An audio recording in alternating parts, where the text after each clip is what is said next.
Janapriya upscale 2 BHK 45 lakhs, 3 BHK 60 lakhs మాత్రమే. సితారా సైనిక్పురి. నమస్తే, welcome to I dream talking point with కవిత.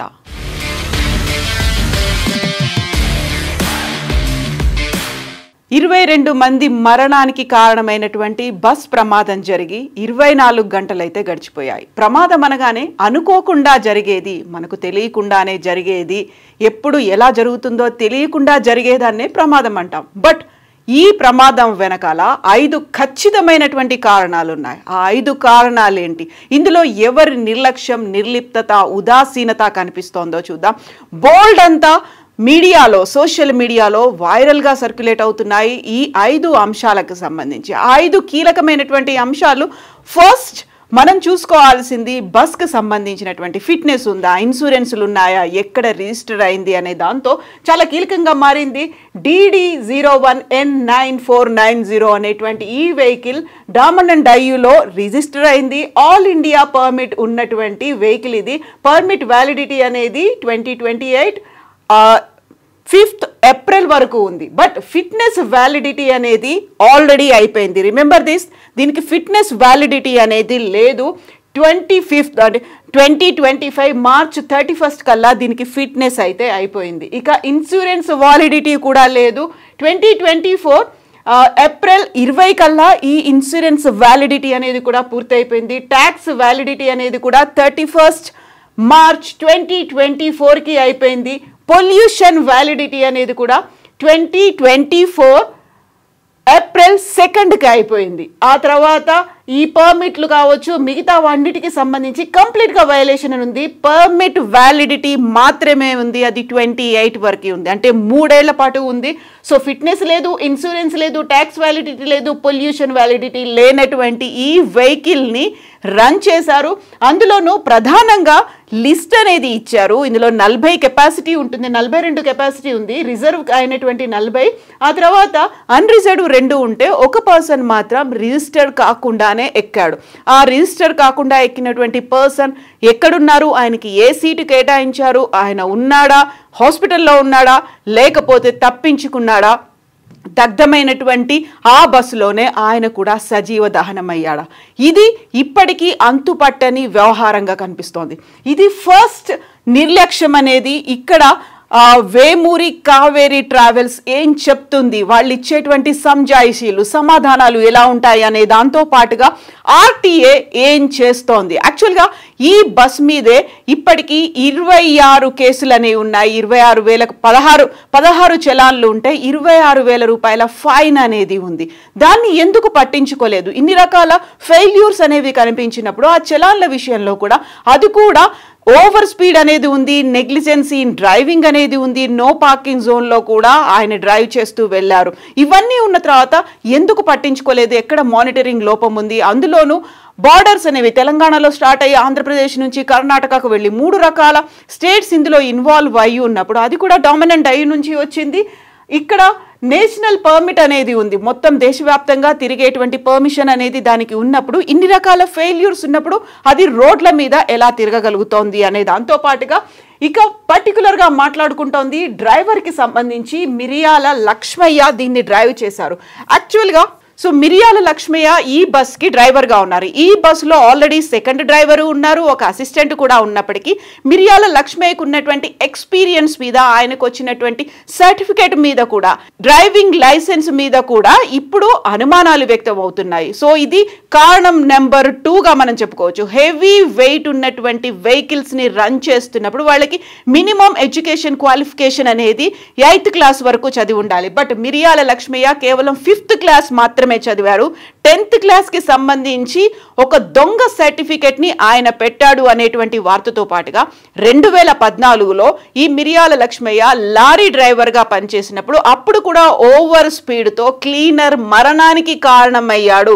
ఆయన ఆ కాలంలో జైలుకు కూడా వెళ్ళొచ్చాడు అనేటువంటి మాట కూడా ఇప్పుడు వినిపిస్తోంది. సో మిరియాల లక్ష్మయ్యకి 10th క్లాస్ ఒక ఫేక్ సర్టిఫికెట్ ఇవ్వడంతో పాటుగా వేమూరి కావేరీ ట్రావెల్స్ బస్సులో ఈయన ఎప్పటి నుంచి డ్రైవర్గా వర్క్ చేస్తున్నాడు అనేది కూడా కీలకంగా మారింది.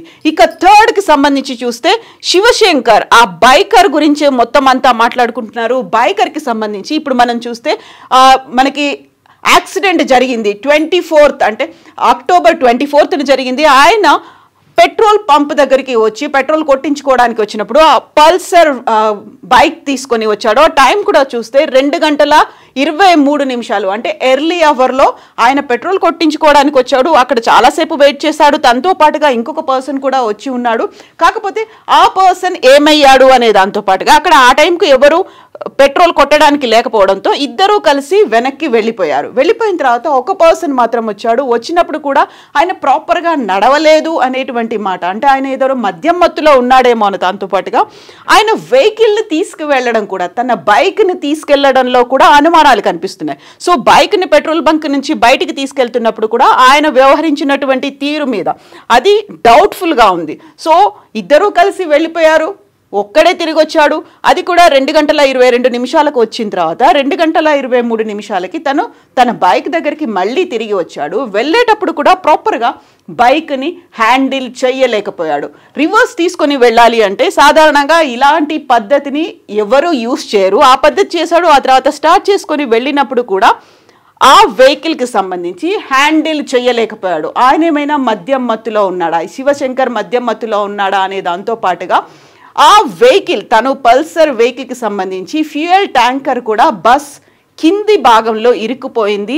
పేలిపోయిన సంఘటనలో ఈ ట్యాంకర్ అనేది కూడా, ఫ్యూయల్ ట్యాంకర్ అనేది కూడా అందులో ఇరుక్కుపోయి ఉంది. ఫ్యూయల్ అది బ్లాస్ట్ అవ్వడానికి కూడా ఈ పల్సర్ వెహికలే కారణం నెంబర్ 3గా దీన్ని చెప్పుకోవచ్చు. సో శివశంకర్ ఆ టైంలో 2:24 ఆయన స్టార్ట్ అయ్యాడు ఇక్కడ నుంచి అనేది మనకు వీడియో ఫుటేజ్ తెలుస్తోంది. సో ఆ టైంలో అంటే మనకి ఇన్సిడెంట్ జరిగింది 3:30 అన్నప్పుడు ఆ పెట్రోల్ బంక్లో నుంచి అక్కడికి ఇన్సిడెంట్ జరిగినటువంటి చిన్న టేకూరు దగ్గరికి రావడానికి ఎంత సమయం తీసుకున్నాడు? గంట పట్టిందా ఏంటి? 2024కి ఆయన బయలుదేరి వెళ్ళాడు. అది కారణం నెంబర్ 3గా కనిపిస్తోంది. ఇక కారణం నెంబర్ 4 అనేది చూస్తే 234 సరికొత్త మొబైల్స్ అనేవి ఇందులో కనిపిస్తున్నాయి. యూజువల్గా అది ప్యాసింజర్ ట్రావెల్ కోసం ఉపయోగపడినప్పటికీ కార్గో లాగా కూడా ఇక్కడ కేవలం ప్యాసింజర్స్ లగేజ్లు పెట్టాల్సినటువంటి ప్లేస్లో ఇక్కడ నుంచి ఒక ట్రాన్స్పోర్ట్ కోసం బయటి ప్రాంతాలకు వెళ్ళడానికి కార్గో లాగా కూడా ఉపయోగిస్తుంటారు. అందులో 234 న్యూ సెల్ ఫోన్స్ అనేవి ఉన్నాయి. దానిని రియల్మీ కంపెనీకి చెందినటువంటి ఫోన్లని బాక్సుల్లో మంగనాథ్ అనే వ్యాపారి ఆ బస్సులో దాన్ని లోడ్ చేశారు. అక్కడ నుంచి బెంగళూరులో ఉన్నటువంటి ఫ్లిప్కార్ట్కి వెళ్లాల్సి ఉంది. 234 న్యూ మొబైల్స్ అనేవి ఇక్కడ వెహికల్లో పెట్టడం, అదే బస్సులో పెట్టడం, దానివల్ల కూడా అందులో ఉన్నటువంటి బ్యాటరీ పేలిపోవడం, 1 కాదు 2 కాదు 234 న్యూ మొబైల్స్ అందులో ఉన్నటువంటి బ్యాటరీలు పేలిపోవడం కూడా కారణమైంది. యాక్చువల్గా 46 లక్షల రూపాయల విలువైనటువంటి 234 రియల్మీ మొబైల్స్ దీనివల్ల కూడా పేలింది అనేది ఒక 4వ రీజన్గా చెప్పుకోవచ్చు. ఇక 5th రీజన్ అనేది చూస్తే కంప్లీట్గా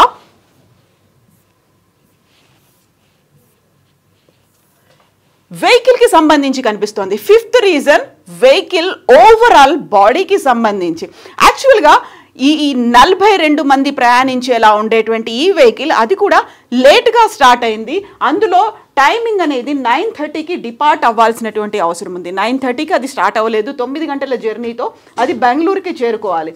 బట్ అది వెళ్ళకపోవడం అనేది కూడా చాలా ఈ దారుణం జరగడానికి కారణమైంది. అందులోనూ లేట్గా స్టార్ట్ అయింది, ఓవర్ స్పీడ్తో వెళ్తోంది. At the same time bus బాడీకి సంబంధించి చూస్తే మనం కారణం నెంబర్ 5 కనుక చూసుకున్నట్టయితే బస్ బాడీలో ఎక్కువగా ఐరన్ని ఉపయోగిస్తే బరువు ఎక్కువ ఉంటుంది కాబట్టి ఆ స్పీడ్ని అందుకోలేవు. అందువల్ల అల్యూమినియంతో తయారైనటువంటి బాడీని పెడతారు. ఎట్ ద సేమ్ టైం అక్కడ ఉన్నటువంటి సీట్లలో కూడా ఒక ఫైబర్ కంటెంట్తో పాటుగా స్పాంజ్లు అనేవి ఉండడం వల్ల ఈజీగా అది మంటలు వ్యాప్తి చెందడానికి ఉపయోగపడుతుంది. అండ్ డ్రైవర్ దగ్గర కూడా ఒక అలారం అనేది ఉండాలి, ఇలాంటి ప్రమాదాలు ఏదైనా సంభవించినప్పుడు అలర్ట్ చేయడానికి.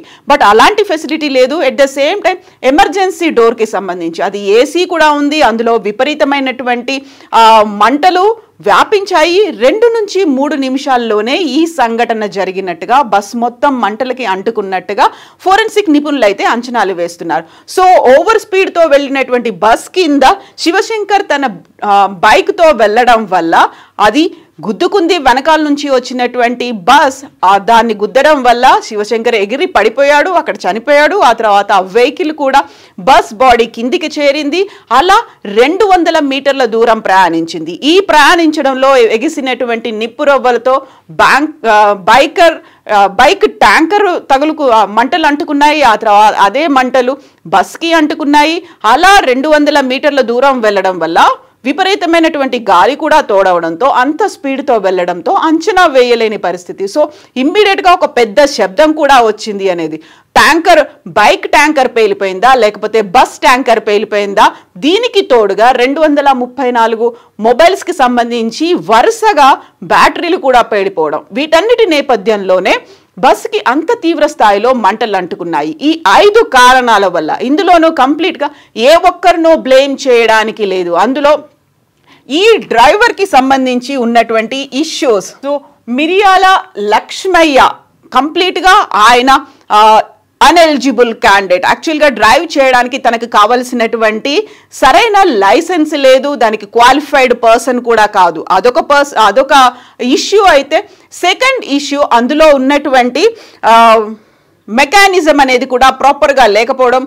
థర్డ్ ఇష్యూ, బైకర్ తాగి ఉన్నాడా, ప్రాపర్గా హ్యాండిల్ చేయలేదా, మేనేజ్ చేయలేకపోయాడా. అండ్ ఫోర్త్ వన్ ఏంటంటే 234 వెహికల్స్ ఉండడం. ఫిఫ్త్ వన్, దానికి సంబంధించి బస్ బాడీని బిల్ట్ చేయడంలోనే బయట చూడడానికి చాలా అందంగా ఉంది, చాలా పాష్గా కనిపిస్తోంది, రిచ్ అండ్ లగ్జరీ లుక్ కనిపించినప్పటికీ సేఫ్టీ మెజర్మెంట్స్ అనేవి తీసుకోలేకపోయారు అనేది. అండ్ వీటన్నిటికీ తోడుగా అక్కడున్నటువంటి ఆర్టీఏ కావచ్చు, 3 రాష్ట్రాల్లో ఏం జరుగుతోంది, ఇక్కడ బార్డర్స్ అనేవి మారినప్పుడు జరగాల్సినటువంటి ఇన్వెస్టిగేషన్ కావచ్చు, లేకపోతే వాటికి సంబంధించి తనిఖీ అనేది ఇప్పటిదాకా ఎందుకు జరగలేదు? ఒక మిస్యూజ్ అనేది అయితే జరిగింది. సో 2013లో ఇదే రూట్లో, అందులో అక్టోబర్ నెలలోనే వాల్వో బస్సు ప్రమాదానికి గురైంది, 45 మంది మరణించారు. ఇప్పుడు కూడా ఇప్పటికీ అంతుపట్టని వ్యవహారం. మిగతా ఎంతమంది మిస్ అయిపోయారు? 9 మంది మిస్ అయిపోయారని చెప్పినప్పుడు ఆ 9 మందికి సంబంధించి ఎవరున్నారు? అన్రిజిస్టర్డ్గా ఎక్కినటువంటి ప్యాసింజర్ పరిస్థితి ఏంటి? ఇప్పటికీ తెలియదు. ఫోరెన్సిక్ నిపుణులు అయితే వచ్చారు. అసలు ప్రమాదం ఎలా జరిగింది అని ఐడెంటిఫై చేయడానికి ఫోరెన్సిక్ నిపుణులతో పాటుగా అవశేషాలని ఐడెంటిఫై చేయడానికి కూడా.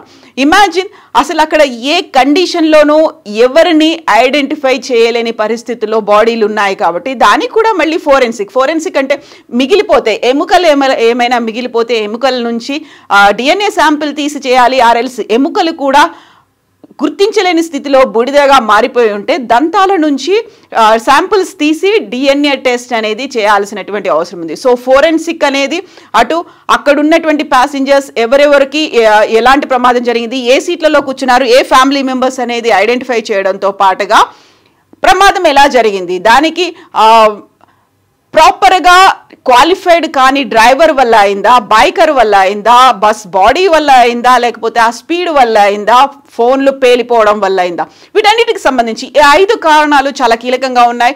అండ్ వీటన్నిటికీ మించి ఉన్నటువంటి నిర్లక్ష్యం, కనిపిస్తున్నటువంటి నిర్లిప్తత, ఉదాసీనత.